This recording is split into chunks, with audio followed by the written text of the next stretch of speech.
Imagine this.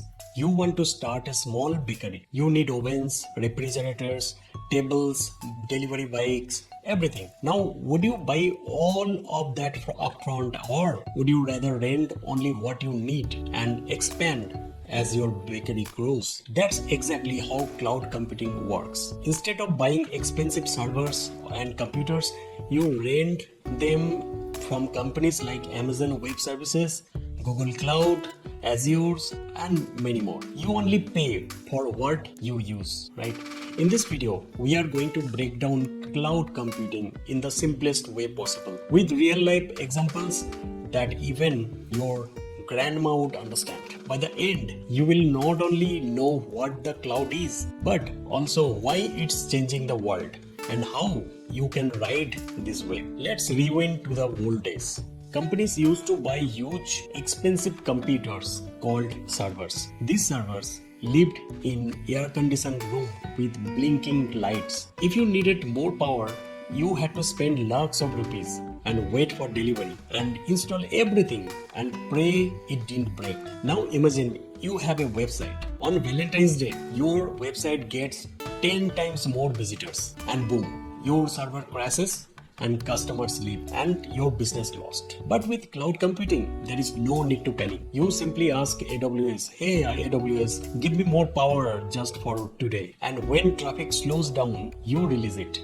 You scale up and down like a rubber band. So the old way was like owning your own power generator. The cloud is like plugging into the electric grid. Why build your own power plant when electricity is already available on demand? Now here's the fun part. You are already using cloud computing every single day. When you store photos on Google Photos or iCloud, that's actually cloud. When you watch Netflix or Amazon Prime, those movies are not on your laptop, they are on the cloud servers. And when you use Gmail, your emails are stored on Google Cloud. So next time someone says, I don't understand cloud computing, just ask them, do you watch Netflix? If they say yes, then congratulations, they already use the cloud, right? Now let's zoom into AWS, Amazon Web Services. Think of AWS like a giant city of hotels. Need just one small room, then AWS give you a small virtual server. Now running a big wedding with 500 guests, AWS gives you a massive conference hall, more servers, right? Now want to expand to another city? Then AWS already has hotels worldwide. You just book one instantly. And what's the beauty in it? You don't build the hotel. You don't buy the land. You just rent the rooms you need when you need them. That is why startups love AWS.